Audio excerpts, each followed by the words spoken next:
국민 앵커 백운기, 정확한 분석, 날카로운 시각. 백운기가 하면 다르다. 여러분 안녕하십니까, 백운기입니다. 날아오는 우주를 향해서 똑바로 날아갔는데 지금 윤석열 정부는 똑바로 앞으로 나아가고 있습니까? 군사 독재 정권 때 많이 들었던 집시법이 다시 등장하고 한중 관계는 사드 사태 때로 돌아갈 조짐을 보입니다. 공안 정부, 공안 통치 언제적 얘기입니까? 백운기의 정치본색 매주 금요일은 심층 토론으로 꾸며드리고 있는데요. 오늘은 윤석열 정부 왜 이렇게 거꾸로 가는지 그 이유를 진단해보고 대한민국이 나아가야 할 방향, 좌표를 생각해보는 시간 갖도록 하겠습니다. 생방송 백운기의 정치본색 출발합니다.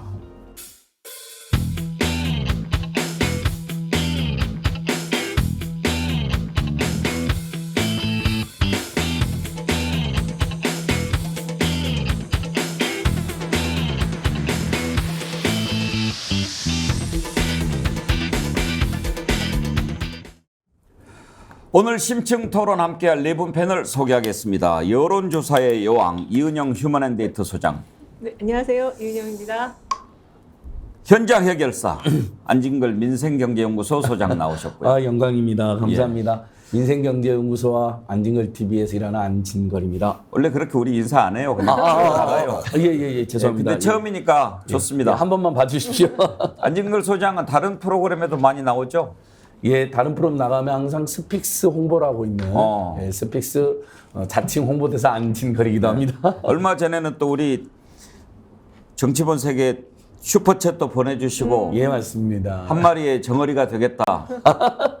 제가 아주 감사하게 생각합니다. 예, 그린 것 같습니다. 예. 신봤다 신인규 변호사 안녕하십니까? 네, 안녕하세요. 국민의힘 바로세우기 신인균 변호사입니다. 그거 봐요, 따라하잖아요. 저도 제 홍보 조금 했습니다. 정치면 본색리 이장 정기환 스픽스 대표 함께합니다. 어서 오십시오. 안녕하십니까. 예. 저도 우리 본생리 주민들의 건강과 행복을 위해서 최선을 다하겠습니다. 건강 행복해야 되는데 요즘 집시법을 손을 좀 보겠다라고 하는데 신은규 변호사, 집회와 시위에 관한 법률 집시법, 제가 80년대 기자 생활할 때 제일 많이 들었던 법인데 그 뒤로는 별로 못 들었다가 요즘에 다시 듣습니다. 글쎄요, 이제 집회 및 시위에 관한 법률도 있고요. 또 이게 이제 기본권으로 헌법에 규정된 권리거든요. 기본권입니다. 그래서 사실은 집회 및 시위라는 것이 다중에게는 좀 불편할 수는 있는데 또 소수자들이 목소리를 내야 되는 또 그런 표현의 자유의 연장이거든요. 그래서 민주주의 국가에서 집회 및 시위의 자유는 상당히 두텁게 보장되는 것이 통상적입니다. 우리가 자유, 기본권 이런 얘기 하는데 가장 중요한 것을 그 기본권의 자유가 어떻게 중요도가 있겠습니까만은 그래도 민주주의 국가 자유를 외치는 그런 나라 보면 일단 표현의 자유 그리고 집회 결사 이런 것들이 우선순위가 맨 위에 있지 않나요? 정확하게 말하면 표현의 자유가 이제 모두에게 있는데요. 그중에 이제 언론 출판의 자유가 가장 특성화돼서 보호되고 있고 예. 또 집회 및 시위의 자유는 일반 시민들, 또 시민들이 목소리를 다중으로 해서 내야 되기 때문에 이것이 폭력적으로 나가거나 어떠한 그런 기준을 넘지만 않는다고 하면은 완벽하게 보장되는 것이 원칙입니다. 정기환 대표도 학창 시절에 집시법으로 좀 맛 좀 보셨죠? 옥살이까지는 아니고요. 예. 잡혀가서 좀 맞고 이렇게 했죠. 예. 저는 이제 대한민국의 그 주인이 누구냐라고 얘기할 때 우리는 국민이 주인이다 이렇게 다 알고 있다는 거 당연한 이야기죠. 근데 국가는 제도적으로 국가라는 제도와 거기에서 위임받은 권한자들이 어떤 식으로든 스피커를 가지고 국민을 상대로 자기 얘기를 할 수 있지 않습니까? 그 사람 개인의 소유물이 아님에도 불구하고 많은 그 표현의 기회를 가지고 국민들에게 공적으로나 사적으로나 얼마든지 의사전달을 할 수 있는데 정작 대한민국의 주인인 국민 한 사람 한 사람은 자기 스스로 하고 싶은 표현을 할 기회가 없습니다. 그래서 헌법에서 이렇게 표현의 자유라는 이름으로 강력하게 보호하는 이유는 국민이 주인이기 때문에 주인은 언제라도 나와서 자신의 표현을 하라고, 그리고 이제 우리가 언론에 종사하는 사람 언론이라는 장치가 있고 국가 권력을 가지고 있는 대통령과 집권 여당이나 야당은 국회라는 공간, 대통령실이라는 공간에서 하듯이 국민들 주인으로서 얼마든지 자신의 주장은 할 수 있다. 다만 법은 지켜야 한다. 이제 이런 것인데 너희들은 기본적으로 자격이 없다. 나보다. 국가는 할 수 있지만 국민은 할 수 없다. 이런 것은 말이 안 되는 엉터리 논리다. 이렇게 먼저 저는 좀 말씀을 드리겠습니다. 예, 오늘은 거꾸로 가고 있는 것 같은 윤석열 정부 역주행 한번 주제로 심층 토론을 해보려고 합니다. 방금 집시법 얘기를 했습니다만 언제적 얘기입니까? 공안정부, 공안통치 얘기가요. 왜 이렇게 합니까? 노조를 공격을 했더니 지지율이 좀 올랐죠. 그것 때문이 아닐까 싶기도 한데요. 지금 윤석열 정부 1년 간 넘은 상태에서 보이는 여러 가지 퇴행적인 모습들이 있습니다. 노조도 그렇지요. 그다음에 집회 시위도 그렇지요. 그리고 중국과의 관계에는 지금 마치 사드 사태 때 그 긴장 국면으로 다시 돌아가고 있는 것 같고, 북한과의 관계는 어떻습니까? 그리고 언론은 어떻습니까? 이런 모습들을 한번 살펴보고 왜 이 정부가 이런 모습을 보이는지 그 의도가 있지 않겠습니까? 그 의도를 한번 짚어보려고 합니다. 그리고 그래도 우리 대한민국은 앞으로 똑바로 나아가야 되지 않겠습니까? 어떻게 하면 어떤 방향을 잡아야 대한민국이 앞으로 나갈지, 그리고 만약에 잘못 가고 있다면 어떻게 해야 될지, 이런 부분을 한번 토론해 보도록 하겠습니다.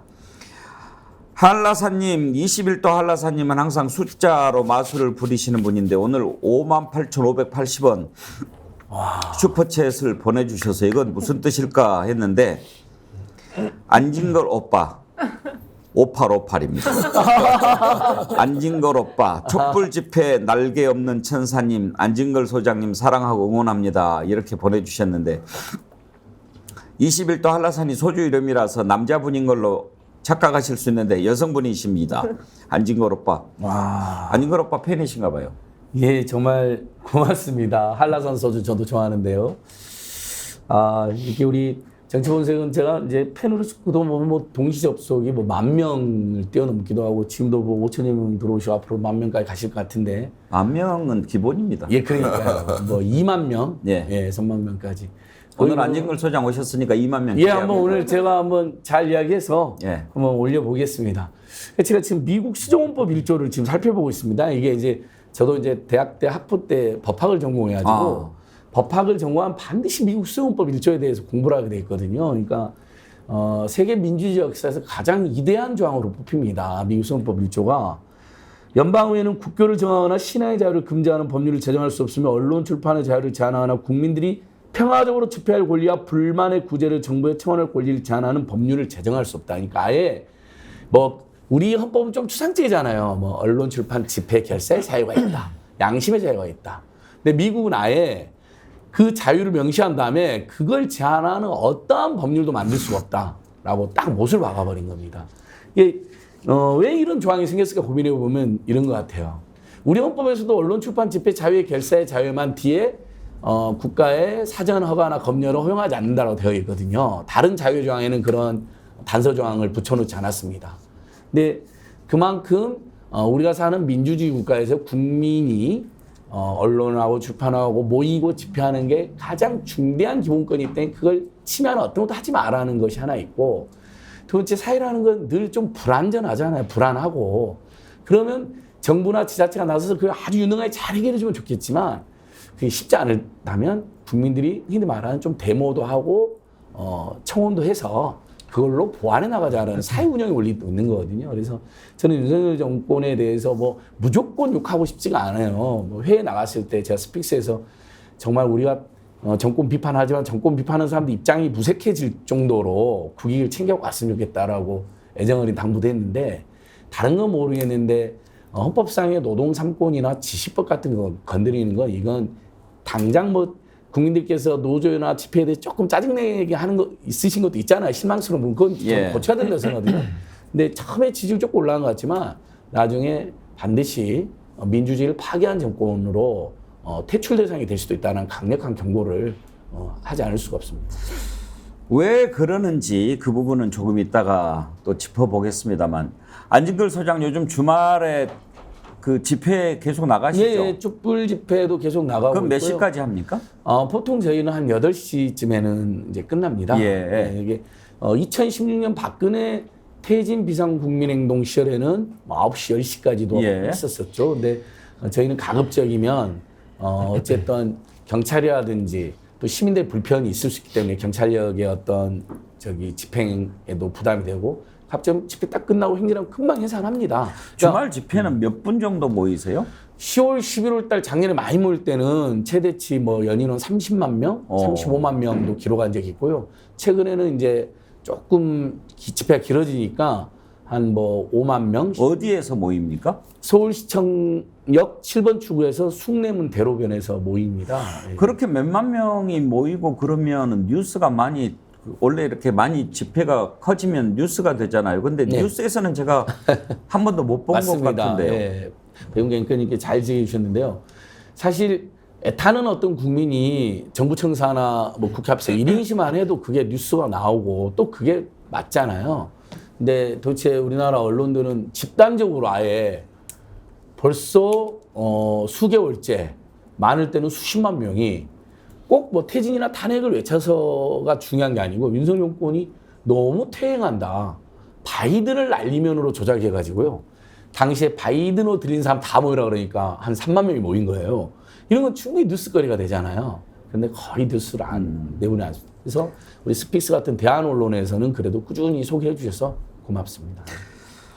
알겠습니다. 근데 이제 이은영 소장님, 네. 윤석열 정부가 왜 지금 이제 집시법 개정을 하려고 하는가 들여다보면 일단은 윤석열 대통령이 이유를 내세웠던 게 이제 민노총의 집회였지 않습니까? 네. 건설 노조인가요? 네. 그 노조가 뭐 노상 방뇨하고 뭐 이렇게 막 노숙하고 시민들한테 불편을 준다.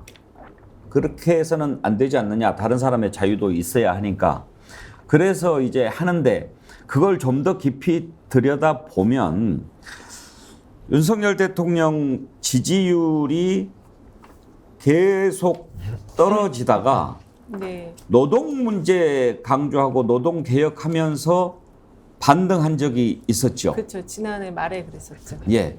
그러니까 이게 장사가 되네. 이렇게 생각한 게 아닌가 싶어요. 그렇게 지금 보여지고요. 그리고 지금 지난번에 연말에 그 노동개혁, 이제 그때 그 노동계에 대해서 원칙적이고 강경한 대응만 한 것이 아니고 3대 개혁을 하겠다. 이걸 같이 예. 붙여가지고 이제 노동계를 좀 이렇게 탄압할 때도 그 명분을 가지고 탄압을 했었거든요. 그래서 지지율이 올랐었던 건데 지금 이제 지지율이 그 해외 랠리, 순방 랠리 속에서도 이게 반등을 안 하니까 최근에 그 대통령의 어떤 일정이나 이런 것들을 보면은 좀 여러 가지가 바뀐 게 좀 눈에 띄어요. 먼저 첫 번째는 어린이들을 많이 대동하는 행사를 해서 대통령이 굉장히 웃는 얼굴이 많이 노출되도록 한다. 그리고 두 번째가 이제 다시 한번 이 노동계를 좀 때려야 되겠다. 이렇게 지금 마음을 먹은 것 같고, 그때는 건설 노조에 대해서만 그게 이제 회계 쪽에 대한 어떤 부정을 가지고 때렸는데 이번에는 이런 그 민노총 산하의 노조 중에서 뭐 북한과 연계된 그런 것들이 있다 이런 이야기를 하면서 특히 이번에 그 집시법과 관련해서 불법 전력이 있는 그런 단체가 집회를 하려고 할 때는 허가를 내주겠다라는 취지의 그런 지금 집시법 개정이 여당 통해서 나왔거든요. 근데 이번에는 그게 좀 제가 생각할 때는 안 통할 가능성이 높다고 봐요. 예. 지지율상. 왜냐면은 일단은 그 한 분이 돌아가셨잖아요. 예. 민신을해서 한 분이 돌아가셨기 때문에 사람들이 어떤 이 지금 노동계 요구에 대한 느낌이 지난 연말하고는 좀 다르게 느껴질 거고, 그리고 제가 최근에 그 이제 주변에 인덱스 인터뷰 같은 걸 해보면 제일 크게 걱정을 많이 하는 게 미국과 동맹을 강화하는 거는 좋지만 중국을 이렇게 내버려둬서 되겠냐. 이게 걱정이 너무너무 많으시더라고요. 그리고 일본에 대해서 그 여전히 심리적으로나 정서적인 부정의 그 강도가 굉장히 높은 상태여서 이 두 가지가 개선되지 않고 이 뭐 노조를 때려잡겠다, 뭐 원칙적 강경 대응하겠다 이런 것들은 효과를 볼 것 같지가 않습니다.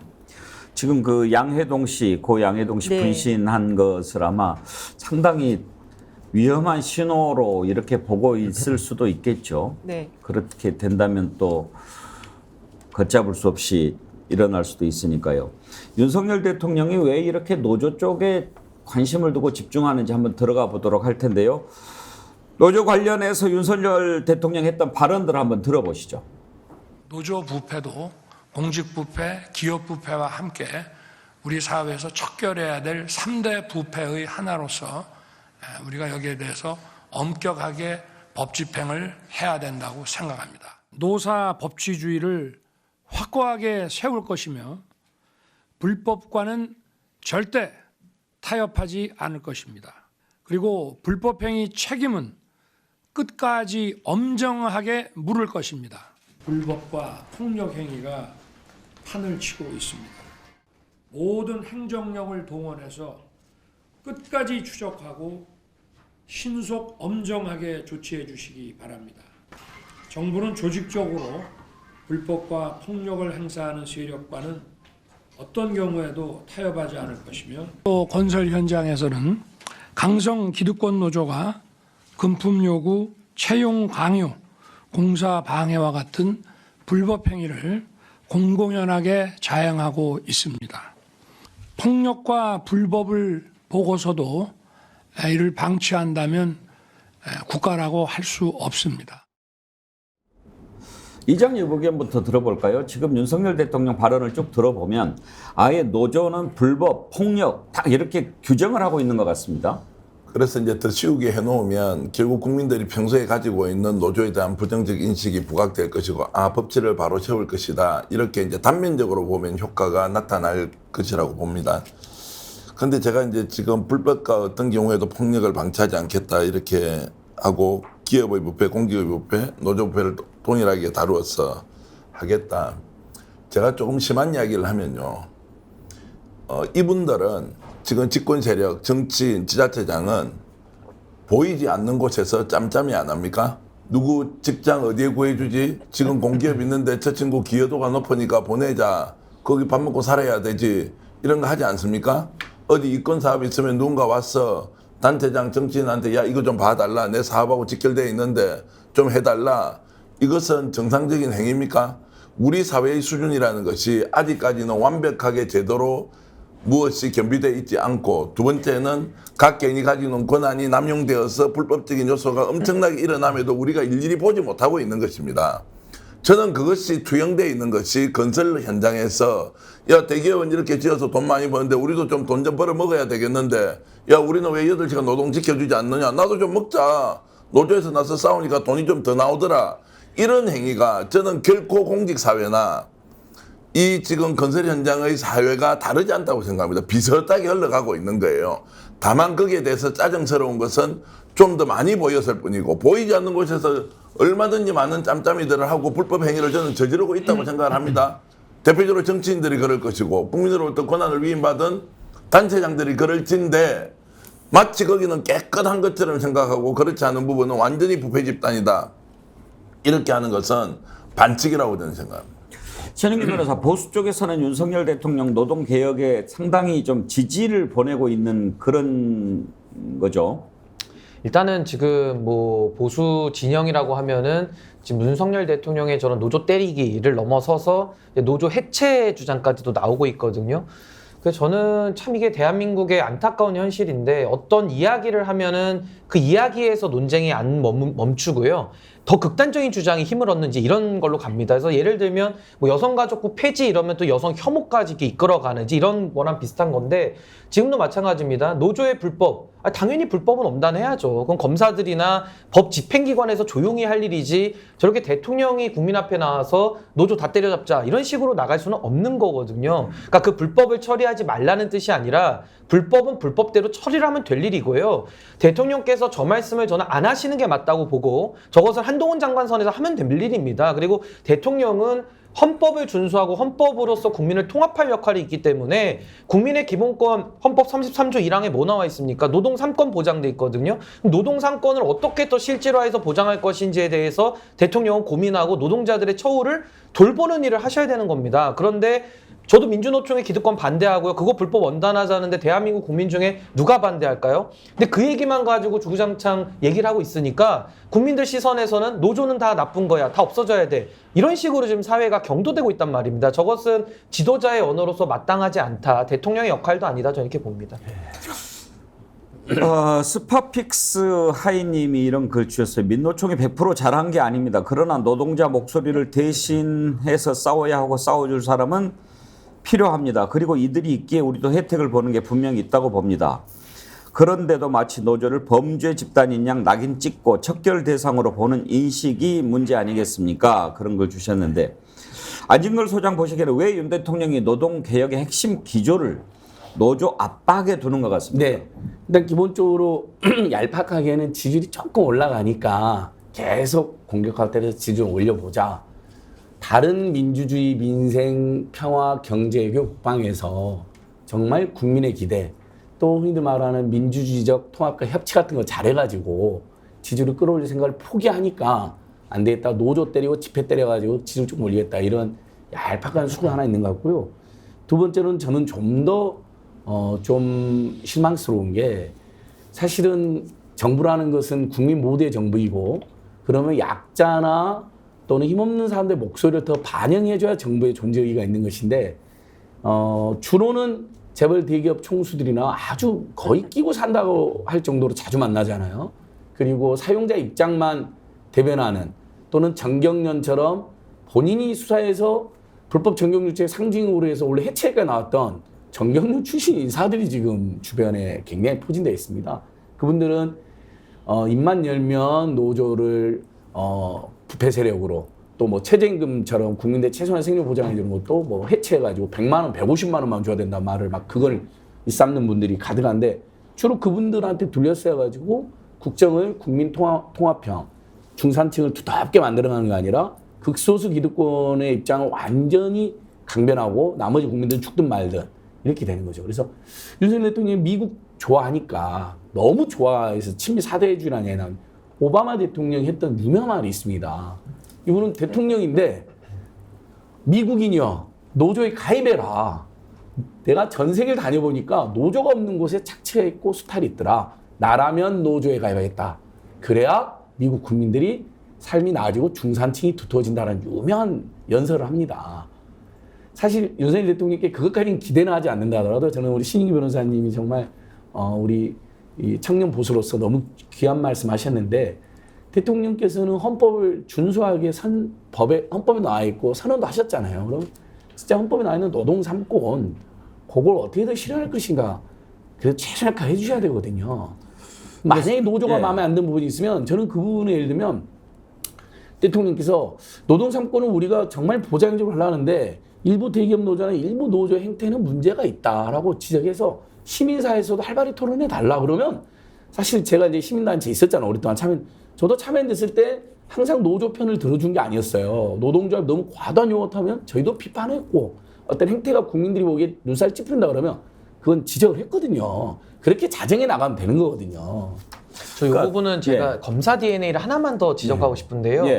항상 불법을 엄단하자. 이거 검사적 시각 아닙니까? 그거 누구도 반대 안 합니다. 근데 대통령께서 불법 때려잡자 검사 DNA에만 머물러 있으면은 방금 우리 안 소장님 말씀하신 대로 노동자들의 권익 보호, 노동자들의 근로 조건의 질 향상. 그럼 이건 도대체 누가 신경을 씁니까? 이건 대통령만이 할 수 있는 역할이거든요. 그러니까 지금 윤석열 대통령은 검사 시절에만 머무를 것이 아니라 지금 대통령이기 때문에 대통령의 역할을 하셔야 된다. 이 말씀 꼭 드리고 제가 싶습니다. 지금 그걸 사실 좀 물어보고 싶었어요. 이인영 소장. 왜 노조를 불법, 폭력 이렇게 딱 규정을 하는가 생각을 한번 해보면 윤석열 대통령이 노조를 언제 경험해 봤겠습니까? 경험 한번 해본 적이 없죠. 해본 적이 없죠. 검사만 했으니까. 특수통이었으니까. 노조를 경험을 했다면 노조 활동을 하다가 무슨 죄를 지어가지고 온 사람 수사는 야, 해봤겠죠. 그럼요. 수사도 안 해봤을 것 같아요. 이 옆에서 사람은 해봤겠죠. 공안부랑 특수부가 달라요. 그리고 그래서 또 안 노조가 해봤어요. 시위하면 출퇴근하다가 짜증나게 뭐 부었겠죠. 이런 정도로만 인식하지 않았을까. 그렇죠. 실제적으로 이 민노총이 좀 강성 노조라고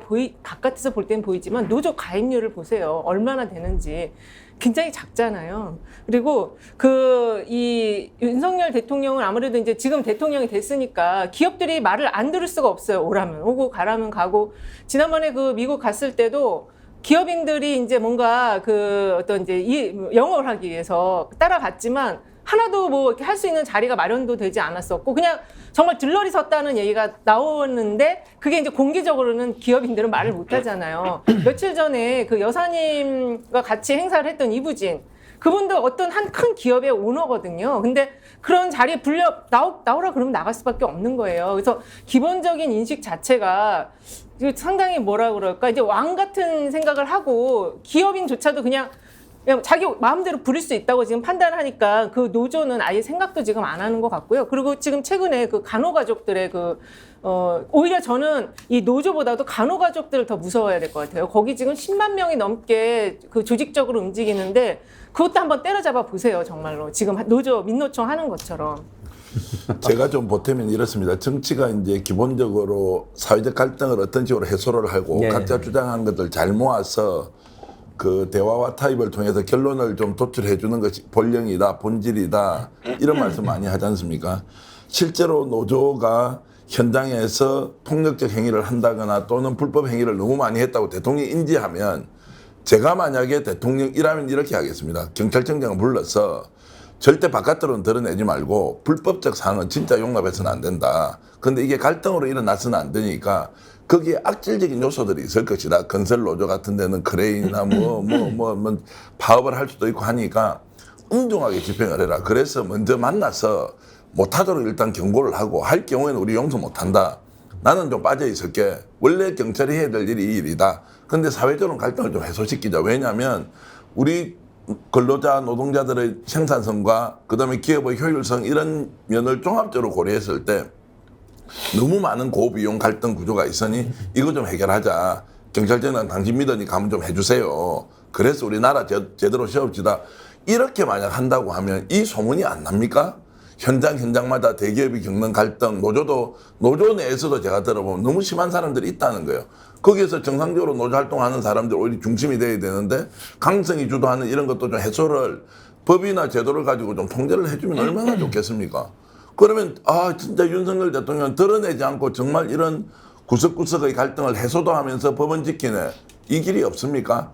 저는 있다고 생각하고 이거 하지 않고 두드려 잡을 수도 없고 직접 개정도 할 수 없지 않습니까? 다수당도 아닌데 어떻게 개정을 합니까? 그냥 던져놓고 나 이렇게 갑니다라면서 정말 눈앞에 보이는 정말 한 주먹도 안 되는 그 이익 좀 보겠다고 이 나라 전체를 이렇게 갈등의 좀 이런 상황으로 몰아넣는 게 맞느냐 이런 말씀을 좀 제가 한 말씀만 더 보태면은요, 그 강성 노조에 대한 대응은 노사정위원회가 있어요. 그걸 통해서 그 합의 테이블 안에서 그 관리를 하면 되는 거고요. 그리고 제가 진짜 지적하고 싶은 게 최근에도 그 서울경찰청의 경무관 한 분이 돌아가셨어요. 자살로 추정이 되는데 이분의 이력을 보면 이분이 지금 인수위, 대통령직 인수위원회에도 갔었고 대통령 비서실 국정상황실에 파견이 나갔었던 분이거든요. 근데 이분이 지금 왜 자살을 했는지 사실 지금 이 갈등, 우리 사회의 갈등이 대통령의 갈등을 주도하다 보니까 그 중간에서 이런 갈등의 어떤 관리를 해야 되는 경찰 조직도 상당히 지금 스트레스가 너무 높다. 그래서 이런 분 같은 분들이 지금 계속 나오고 있는 거지. 한번 정말로 이 서울경찰청 등 경찰 조직에서 최근에 현 정부 들어서 불의의 어떤 안타까운 죽음을 맞으신 분들이 전년도나 뭐 전 정부 대비해서 얼마나 늘었는지 이런 것도 한번 좀 살펴볼 필요가 있는 것 같아요. 저는 윤석열 대통령께서 한 달 전에 하신 말씀으로 제가 좀 말씀을 드리고 싶은데 일단은 기본적으로 윤석열 대통령은 노조를 경험해 본 적도 없고 알지도 못해서요. 저는 노동상권에 대한 인식 자체가 없다. 그리고 노동자들의 삶에 대해서 저는 무지하다라고 감히 말씀을 드리겠고요. 이 헌법에 제가 33조의 기본권으로 노동상권 말씀을 드리지 않았습니까? 윤석열 대통령께서 불과 한 달 전에 이렇게 얘기하셨어요. 정부는 우리 사회의 약자들을 더 따뜻하게 보듬어 나가고 따뜻한 사회를 만들기 위해 더 노력하겠다. 그리고 헌법 정신을 지키는 게 하나님의 뜻을 실천하는 것이다. 이렇게 얘기를 했거든요. 예, 우리 교회 가서 그랬죠. 그럼 거의 뭐 하나님까지 나왔으면 절대적 진리로 지금 헌법을 생각하시는 분인데 왜 헌법 조항에 나와 있는 노동상권에 대해서는 그렇게 무지하고 무시하는지 일단 모르겠고요. 노조를 마치 두더지 게임하듯이 두드러 때린다고 해가지고 될 게 아닙니다. 노조에서 잘못된 건 바로잡는 것도 정부의 역할이지만 아까 제가 서두에 말씀드렸다시피 노동부가 있지 않습니까? 정부에도. 그 노동부가 하는 일이 노동자들의 권익을 대변하는 일이에요. 그건 대통령만 할 수 있는 일이라는 거를 다시 한번 말씀드리기 때문에 노동자들의 삶에 대해서도 관심을 좀 가지시기를 부탁을 드립니다. 지금 그 말씀하시기 전부터 신사컴리님이 이런 글 주셨어요. 애민 정신 일도 없어요. 기차에서 구두발 올린 인간이 무슨 애민 정신이 있겠어요. 그런 글을 주셨는데 자 이제 이런 인식을 바탕으로 집시법 개정 시도합니다만 지금 뭐 여야 구도로 봐서 통과가 되겠습니까? 그래서 이제 어떻게 합니까? 강하게 진압해. 그래도 책임 묻지 않을 거야. 이렇게 지금 경찰들을 독려합니다. 그리고 6년 동안 중단됐던, 왜 중단됐습니까? 백남기 농민 물대포 맞아서 숨지지 않았습니까? 그 뒤로 훈련 중단했죠. 그게 이제 6년 만에 다시 부활이 됐습니다. 경찰들이 지금 부글부글 끓고 있다고 합니다. 이렇게 해서 강하게 진압을 한다. 안진걸 소장, 그러면 그거는 노조 개혁, 노동 개혁을 찬성하는 보수들이 그래 잘한다 이렇게 할 거라고 생각을 하는 걸까요? 아니 저는 아마 저기 보수 단체들 중에도 그래도 국민의 기본에 관심 있는 분들은 이건 아니라고 그럴 겁니다. 그러니까 노조를 비판하더라도 왜냐하면 2008년도에 미국산 쇠고기 묻지마 수입 국면에서 그때 대규모 촛불 집회가 있었는데 당시만 해도 야간 집회가 허가제로 돼가지고 많은 국민들이 구속되거나 기소가 됐습니다. 사실 오늘 배국 앵커님 저를 잘 초대해 주신 것 같은데 그때 제가 구속이 됐었잖아요. 야간 집회 주최 혐의로. 그래서 제가 바로 당사자입니다. 구속돼서 법원에다가 재판부에 아니 집회 시위는 사전에 허가가 금지되어 있는데 왜 야간만 금지를 시켰냐. 더더욱이나 직장인들이나 학생들이나 낮에는 공부를 하고 직장을 다니니까 집회는 저녁에 하는 게 국민들의 생활에 맞다. 그래서 그 사법부 얼마나 보수적입니까? 그 사법부마저도 그게 맞다 해서 위헌법률 심판 제청을 헌법재판소에 보냈고 그래서 헌재에서 위헌 판결이 2009년도에 나온 겁니다. 그 헌재 판결문에 국가 대 안진걸 사건으로 되어 있습니다. 그 있잖아요. 미국 영화 헐리우드 보면 국가 vs 안진걸 뭐 이런 거. 안진걸 vs 배군기 이런 것처럼. 그래서 제가 그 가정 너무 잘 알거든요. 근데 당시에 조선일보랑 극우단체들에서 이제 야간 집회가 유효인 판결됐으니 밤마다 폭도들이 서울 도심을 휩쓰고 점령할 거라고 그거를 일삼았었어요. 그 사설도 있습니다. 근데 여러분 정말 우리 스픽스에도 이제 중도적이나 보수분들 많이 들어오시니까 2009년 이후에 그래서 야간 집회가 허용이 됐고 보장이 됐잖아요. 지금까지 단 하나의 폭력이 혹시 앵커님께서도 아주 예민하게 사회문제를 폭력 사태 보셨습니까? 그런 저녁에 특히 저기가 있으셨군요. 존경합니다. 아닙니다. 그러니까 낮에 오히려 일부 주민들이 흥분해가지고 부딪힌 경우는 가끔 있었어요. 최근에도. 밤에는 주로 은은하게 촛불을 드는 경우도 많고 사람들이 또 얼른 마치고 또 집에 들어가기도 해야 돼요. 피곤하니까. 야간 집회가 오히려 더 평화롭습니다. 그래서 이것은 어떻게 그걸 알 수 있냐면 미국이라든지 유럽 사람들이 한국에 오면요. 와, 어떻게 집회를 이렇게 평화롭게 칭찬 엄청 합니다. 왜냐면 지금도 선진국들은 예를 들면 물가가 폭등했다거나 또는 정부 정책이 마음에 안 들면 기본적으로 한 1000명 이상만 모여도 방화나 약탈이나 폭력을 많이 합니다. 선진국들이. 외신 보면 그렇지 않은데 한국은 오히려 굉장히 지금 평화롭게 하거든요. 그러면 이걸 대통령이 칭찬해줘야지 이것마저도 지나가겠다. 그러면 이제 국민들이 또 가만 안 있게 되거든요. 근데 왜 그럴까요? 이은영 소장 이런 생각 안 듭니까? 이제 노조를 명분 삼아서 뭐 이렇게 밤에 쓰레기 버리고 노상 방뇨하고 막 이런 식으로 하니까 국민들이 힘들다. 그래서 한다라고 하지만 이 야간 집회 시위를 못하게 하려고 하는 이유가 뭘까? 이걸 핑계 삼아가지고 지금 이제 오염수를 만약에 방류한다고 칩시다. 국민들 가만히 있겠어요? 아유, 그리고 가만히. 지금 하고 있는 정치 이런 거 보면 국민들 가만히 있겠어요? 그런 것도 미리 이렇게 두려우니까 그러는 게 아닌가 그런 생각 안 듭니까? 그러니까 우리가 대통령의 행동이 너무 이상하니까 별별 이유를 다 찾는 거거든요. 한마디로 일단은 대통령이 너무 뭘 모르는 사람이에요. 너무 뭘 모르는 사람을 대통령을 시켜놔갖고 자기 기준에서 이 사회 돌아가는 걸 자꾸 재단을 하는데 시민들이나 국민들 생각하고는 너무 지금 다르거든요. 그래서 사실은 지난번에도 제가 방송에서 말씀드린 것처럼 좀 치사한 정부예요. 그러니까 뭐 슬리퍼 신는 거 갖고 뭐라고 그러고 야간 방뇨하는 거 갖고 뭐라고 하는데 아주 급하신 분은 그럴 수도 저는 있다고 생각을 해요. 그것 때문에 이거를 하는 거는 오히려 좀 말이 안 되는 것 같고 굉장히 그 사람의 어떤 뭐랄까 좀 이게 말로 했을 때 굉장히 좀 뭐 수치심을 느끼는 그런 부분을 항상 콕콕 건드리는 아주 이상한 독특한 성향을 가지신 대통령이고 오히려 제가 시민 입장에서 정말로 좀 규제를 해달라고 말하고 싶은 거는 큰 스피커를 들고 다니는 이상한 집단들이 이 역대 정부에는 없었어요. 이 정부 들어와서 그런 이상한 집단들이 생겼는데 이 귀청 떨어질 것 같아요. 예. 그거 좀 규제해줬으면 좋겠어요. 그러니까 그 집회를 밤에 하다 보면 원래 경찰이 해줘야 될 대민 서비스나 지자체 서비스가 뭐냐면 시민들이 모이면 일단 안전을 확보해 주고요. 그렇죠. 그다음에 이동식 화장실을 설치해 줍니다. 그게 우리 사회가 서서히 그렇게 되어 왔어요. 그러면 누가 야간 방뇨를 하겠습니까? 근데 못하게 하고 그러니까 이제 급하니까 야간 방뇨하는 사람이 있을 수 있잖아요. 근데 사실 노상 방뇨라는 것은 집회가 아니라 일반적으로도 음주 드신 분들이 가끔 하고 그러는데 그건 그것대로 예를 들면 지적하면 되는 거지. 그게 야간 집회를 못하게 할 이유는 전혀 되지가 않는 거죠. 근데 못하게 하면요 국민들이 더 폭발합니다. 그래서 지금 우리 애청자들께서도 결국 윤석열 퇴진 촛불 집회 커질까봐 못하게 하려고 하는 거 아니냐 미리부터 이런 풍자가 나오는데 제가 약간만 덧붙이면 윤석열 대통령이 국민들로부터 주목을 받고 인기를 얻게 된 게 박근혜 최준 국정농단 특별검사 수사했잖아요. 그때 그 특검 수사는 2016년 야간 집회, 촛불 집회가 엄청난 응원해줘가지고 본인이 날개를 달아서 한 거거든요. 그리고 그걸로 인기도 얻었고 검찰총장도 대통령이 됐잖아요.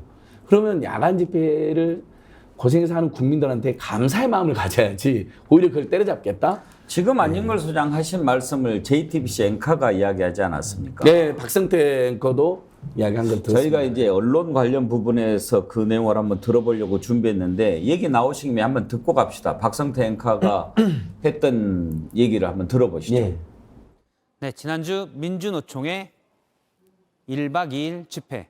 물론 경찰이 금지한 시간까지 집회가 이어졌고 일부 무질서한 모습에 눈살을 찌푸렸을 시민들도 있었을 겁니다. 이는 물론 민주노총도 반성해야 할 모습입니다. 그러나 일부의 무질서를 이유로 대통령은 권력에 항의하는 목소리에 강경 대응을 천명했고 여당에서는 헌법상 자유인 집회와 시위의 자유까지 제한하려고 한다면 물론 지금도 심야 집회를 상황에 따라 금지할 수는 있지만 아예 법으로 못하게 못 박는 것은 완전히 차원이 다른 얘기입니다. 따지고 보면 국정농단 당시 윤석열 특검 검사가 권력에 굴하지 않고 일할 수 있게 된 것도 매주 토요일마다 밤늦게까지 광화문에 모였던 그 수많은 촛불들 덕택이었을 겁니다. 대통령이 아마 가장 많이 쓰는 표현 중에 하나, 자유일 겁니다. 자유는 조금 더 구체적으로 말하면 권력의 자유가 아닌 권력으로부터의 자유여야 합니다. 이장님, 저는 저 박성태 앵커의 저 논평을 듣고 참 용기 있다 그런 생각도 들고 정말 틀린 말이 하나도 없지 않습니까? 저런 말도 용기 내서 해야 되나요? 그렇지 않습니까 지금은? 지금 용기를 내야 됩니다.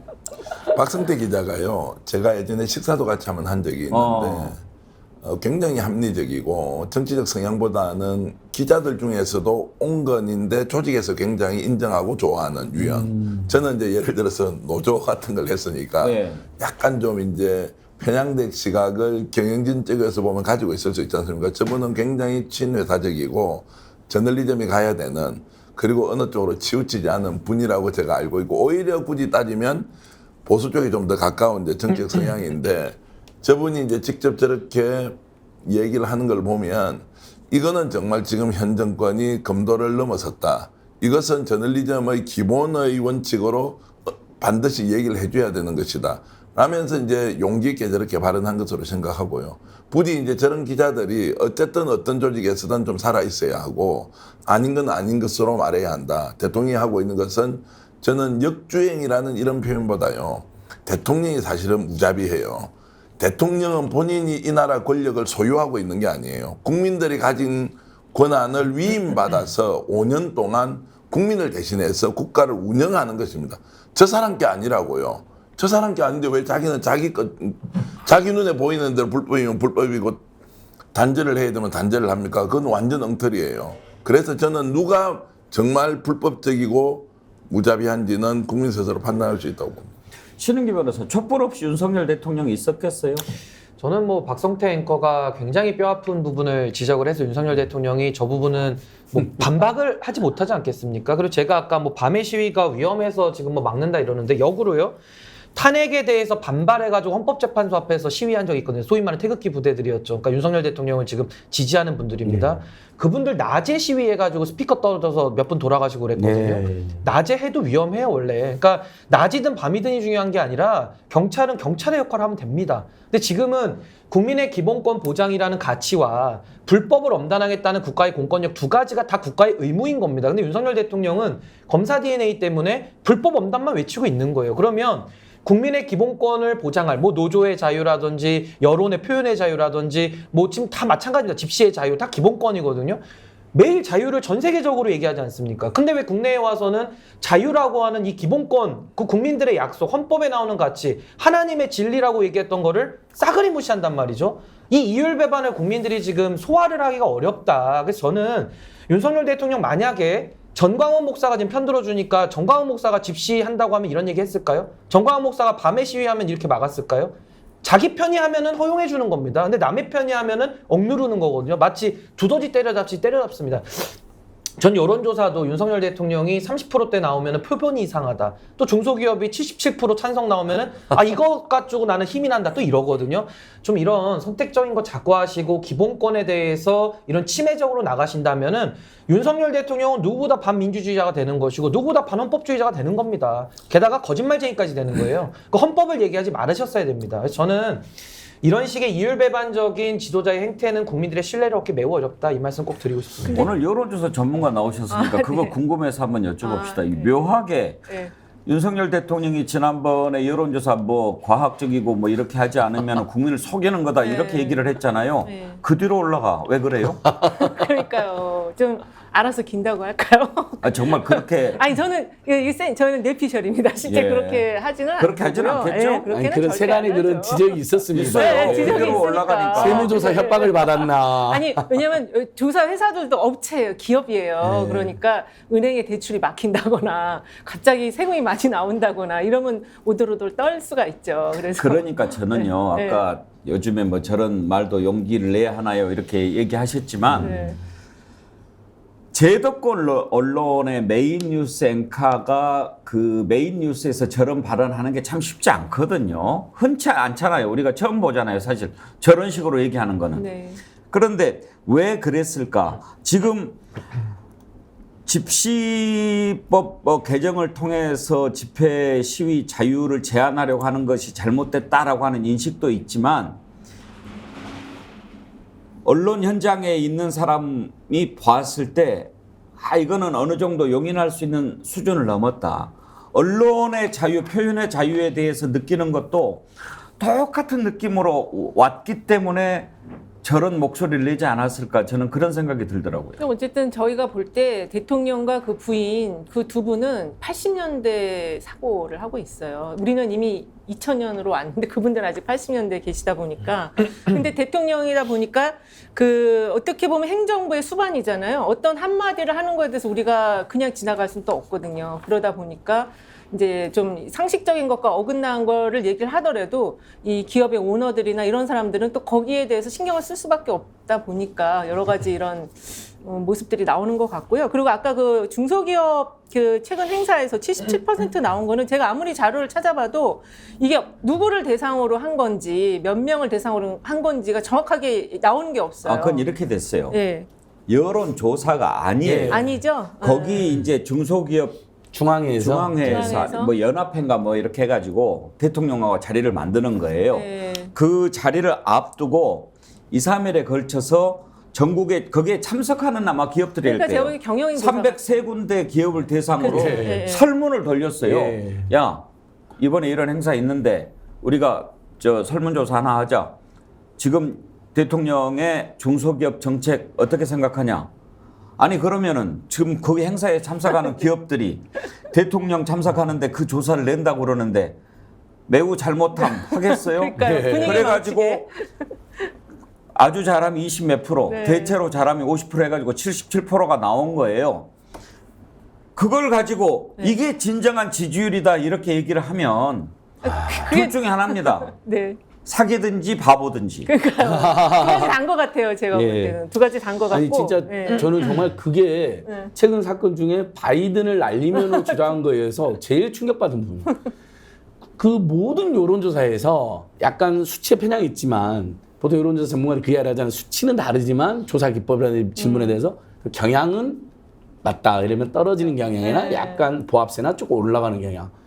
근데 77% 그게 주로 물어본 것도 노동 정책에 대해서 당연히 중소기업 정책이라니까요. 중소기업 사장님들이 저거는 중소기업 그분들이 찬성한 이유가 노동 정책이 마음에 든다는 거예요. 왜냐하면 이 중소기업 중견기업 하는 분들 입장에서 노조가 불편했는데 노조를 때려잡아 주니까 그게 이제 긍정 이유에 1등으로 나와 있더라고요. 저도 봤어요. 지난번에 우리 예. 이장님이 그러셨어요. 네.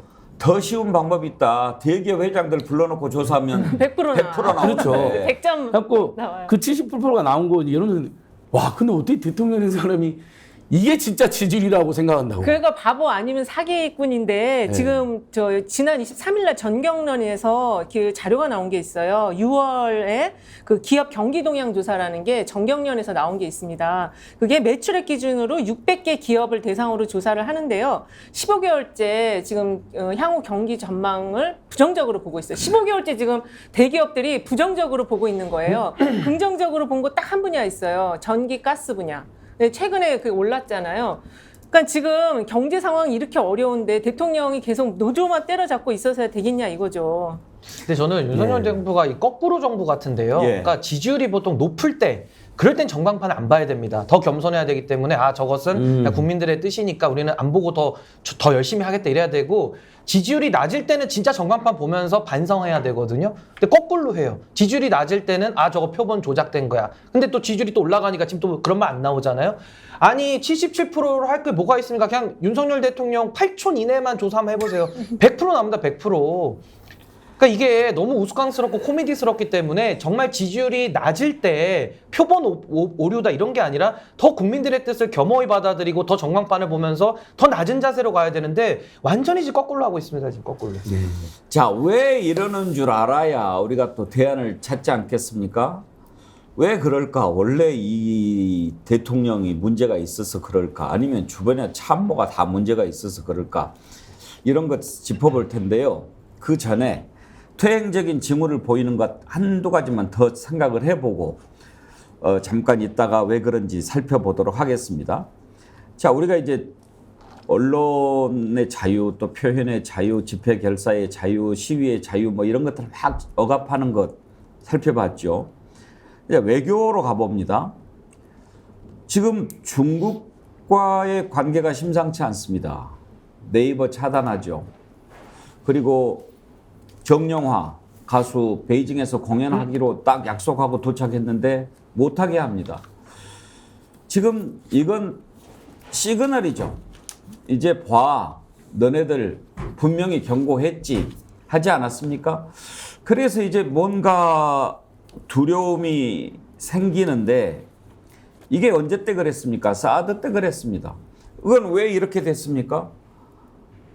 미국하고 가까워지는 게 꼭 그렇게 해야 됩니까? 왜 중국의 아킬레스건이라고 하는 가장 민감한 부분인 양안 관계, 힘에 의한 현상 변경은 뭐 용납하지 않는다. 그런 이야기를 왜 우리나라 대통령이 직접 해야 됩니까? 지금까지 그런 것을 몰라서 안 했습니까? 그런데 일방적으로 그냥 미국에만 의존해서 그런 얘기를 하는데 그러다가 결국은 우리가 혼자 덤태기 다 쓰지 않습니까? 지금 이제 미국은 중국과 서서히 가까워지려고 합니다. 예. 바이든 대통령 입에서 해빙이라는 얘기가 나옵니다. 디커플링 대신에 디리스킹이라는 얘기가 나옵니다. 그러면 우리는 어떻게 됩니까? 이런 걸 이제 꽁 된다고 그러죠. 꽁만 춥다고 그러죠. 왜 이렇게 만듭니까? 이장님, 이것도 퇴행 아닙니까? 퇴행이 아니고요. 진짜 역사적 후퇴도 이런 후퇴가 어디 있습니까? 조금만 더 나가도 이익이 보이는데 이익을 깡그리 다 버리는 이제 대통령의 행동이다 이렇게 생각하고요. 제가 비유를 이렇게 해보겠습니다. 가정이 가족들 먹여 살리라고 때거리 해결해야 되지 않습니까? 그러면은 윗집에 큰 집이 있고 아랫 동네에 부잣집이 있습니다. 두 집 다 잘 관리해야 나는 일을 하고 먹고 살고 있고 물건도 팔고 하는데 어느 바보가 자 윗집은 존경합니다. 근데 아랫집에 가서 큰 집에 아랫집 부잣집에 가서 욕을 하고 있으면 아랫집 부자는 당연히 내한테 일을 안 줄 거 아닙니까? 지금 그 원리라고 저는 보거든요. 중국하고 관계를 이렇게 악화시켜 놓고 경제가 엉망인데 자 그러면 우리 먹고 살 거 없습니다. 때거리 해결이 안 됩니다라고 하면 지금 현재 이 정권의 스타일로 보면요. 그 내가 뭐 잘못한 거 있노? 그 중국에서 다 우리 거 다 배제시켜서 우리 못 먹고 사는 거지. 비유하자면 가정에서 가족들의 생계를 책임져야 될 가장이 바깥에서 어떤 식으로든 먹을 거리를 찾아서 오지 않고 찾아오지 못한 것을 탓하는 가족들한테 내가 잘못한 것이 아니고 아랫 동네에 있는 대골 같은 큰 부잣집에서 안 줘서 그렇다. 이게 말이 안 되지 않습니까? 저는 그런 형국을 지금 대통령이 만들고 있다. 빨리 나가서 중국하고 어떤 식으로든 문제 해결 좀 하라. 이런 촉구를 드리겠습니다. 한중 관계가 지금 아주 상당히 이상 기류 접해 있는데 지금 윤석열 대통령 취임한 이후에 안보실장급 대화 채널이 한 번도 안 열렸대요, 신인규 변호사님. 그러니까 지금 윤석열 대통령 취임 이후에 지난 1년 저는 한마디로 표현하면 정치 실종을 넘어서 정치 사망이거든요. 저는 지금 윤석열 대통령 이제 한 6개월간은 지금 이제 외교 국면인데 이거 외교 실종 아닙니까? 이제 외교 사망으로 갈까봐 지금 국민들이 다 걱정을 하는 거거든요. 그러니까 지금 아무래도 중국과의 관계가 사실은 우리가 정말 지혜롭게 외교 전술을 펴도 이게 어려운 거거든요. 그 바이든하고 시진핑은요, 과거 바이든 대통령이 부통령 시절에 시진핑이 부주석이었습니다. 그때부터 친밀하게 지냈던 관계거든요. 그러니까 미중 관계는 우리가 마치 G2라 그래서 으르렁거리고 늘 싸우는 것 같지만 그 둘은 뒤에서 손잡고 있고요. 미국은 한국을 줄 세워서 행동대장 만들면서 벗겨먹고 또 중국은 한국을 향해서 거봐라 니들 미국 편 들었으니까 또 한 번 벗겨먹고 이 굉장히 지금 난처해지는 거거든요. 그럼 대한민국은 반대로 해야 되는 것이죠. 미국에 대해서도 손은 잡지만 중국과도 한 달인 우리가 걸쳐놓고 또 중국과도 손은 잡으면서도 또 미국과 안보 부분을 협력하고 이런 식의 전략적 모호성을 가지고 대한민국의 국익을 극대화해야 되는데 지금 대통령께서는 미국 나가가지고 막 노래 부르면서 기분은 좋지만 미국의 행동대장격으로 우리가 지금 전 세계를 누비고 있는 거 아닙니까? 그럼 앞으로 이제 중국과의 관계는 어떻게 수습을 합니까? 이 부분을 이제 국민들은 걱정하고 계신 겁니다. 그런 걸 호구라고 그러죠. 글로벌이라는 말을 앞에 예. 붙여야 되죠. 국제적인 거니까 예. 심각한 거죠. 근데 진짜 아무런 그 최소한의 책임감도 없다고 생각하는 게요. 지금 이제 이번에 올해 4분의 1분기 국민소득이 나왔는데요. 문재인 정부 마지막에 국민소득이 직전 연도에 비해서 2.8%, 6.9%까지 늘어났습니다. 분기별로. 사실 국민소득이 늘어나 우리 국민들도 중산층 되고 또 노후 불안도 좀 덜하고 그래야 출생률도 지금 올라가는 계기가 되는 건데 출생률 앞으로 절대 지금 오를 수 없고 대한민국 소멸위기입니다. 14개월 무역수 적자죠. 7개월 연속 수출 감소하죠. 올해 상반기 4분의 1분기 벌써 재정 적자도 30조에 달합니다. 근데 그리고 당연히 국민소득 보니까 지금 윤석열 정부 들어서 2.8%에서 0%까지 줄어들었습니다. 그러니까 그러면 일종의 비상사태를 선포를 해야 됩니다. 대통령이 이미 국민들께서 지금 어렵다. 지표랑 통계 다 나오고 고물가, 고유가, 고금리, 고환율의 고부채 와 은행들도 넘어간다 그러면서 막 고금도하고 그다음에 무역수지 적자 원인을 보니까 중국, 러시아, 베트남, 북한하고 막 전쟁할 것처럼 적대하고 으르렁거리면서 그게 가장 큰 요인으로 지금 잡히거든요. 반도체 문제하고. 그럼 이 문제 해결을 위해서 나서달라는 대다수 국민이나 기업인들이 요청하고 있고 중국이나 러시아의 교포들이라든지 거기에 진출해 있는 기업들은 지금 난리가 났거든요. 날마다 망해한다고.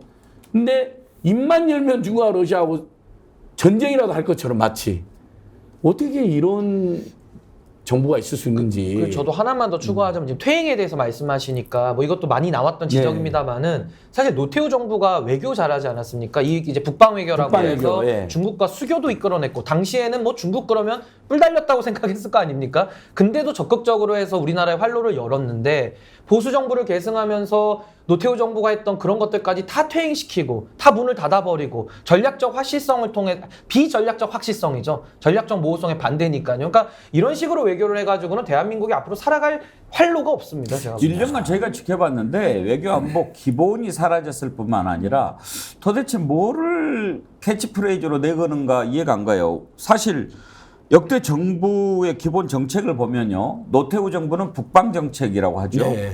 김대중 정부는 포용 정책. 노무현 정부는 동북아 균형 자론. 이명박 정부는 신아시아 정책, 박근혜 정부는 한반도 신뢰 정책, 문재인 정부는 한반도 평화 프로세스. 지금 이 정부는 뭐라고 할 수 있어요? 아무래도 MB 때 했던 사람이 지금 하고 있으니까 비슷한 내용. 그럼 뭘 좀 이해가 되게라도 정리를 해줘야 되는데. MB 때도 이러지는 않았어요. 근데 그러니까요. 이렇게 막 중국하고 러시아하고 베트남하고 북한하고 막 멸콩 노래하고 전쟁할 것처럼 달려들지는 않았죠. 전 정부 반대론 이런 것 같아요. 전 정부 반대론. 그리고 사실 그 중국과 관련해서는 우리나라 국민들이 중국에 대해서도 이렇게 꼭 우호적이지는 않아요. 한한령이라 그래가지고 또 최근에 그 손주호 선수 뭐 감금하고 이런 거 있잖아요. 그래서 중국에 대해서 긍정적인 이미지는 안 갖고 있지만 그래도 이제 중국과 경제를 해야 산다라는 인식은 있거든요. 그래서 지금 현 정부의 이 미국 다걸기 외교 정책에 대해서 진짜 걱정들을 많이 하시더라고요. 대북 정책은 담대한 구상 이런 이야기 한 적이 있었거든요. 네. 뭐죠?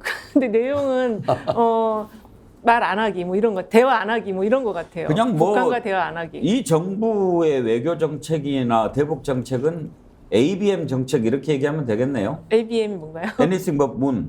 아니 그런 것 같아요. 예. 예, 예. 그냥 문재인하고만 반대로 하면 되는 정책. 그렇죠. 예. 예. 그러니까 이제 전략적 모호성이 국제적으로 우리가 취해야 할 전략인데 윤석열 대통령 국내적으로 전략적 모호하게 개념을 쓰고 계세요. 그러니까 자유라는 개념도 지금 아무도 이해를 못 하고 있지 않습니까? 그러니까 지금 윤석열 대통령이 뭐 담대한 구상 북한에 대해서 아무리 멋있는 말들을 나열해서 미사여구를 써도 내용이 없지 않습니까? 그리고 내용이 있더라도 할 의지가 없지 않습니까?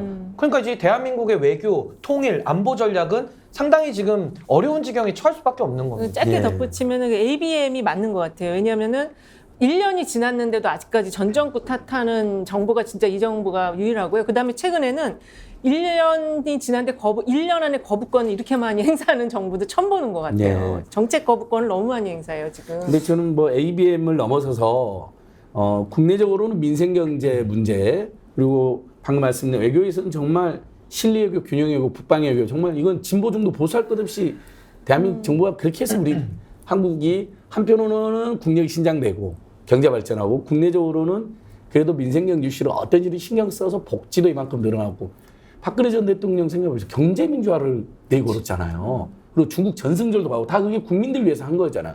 뒤에 국정농단이라는 비극이 있었지만 그래서 국내에서 ABM이 아니라 아예 아나키즘이다. 이 정부는. 무정부주의자다. 정부가 해야 될 역할을 안 해버리는 거야. 아예. 근데 아무것도 안 해가지고 상황을 악화시키지 않으면 되는데 엉뚱한 일까지 해버리는 거예요.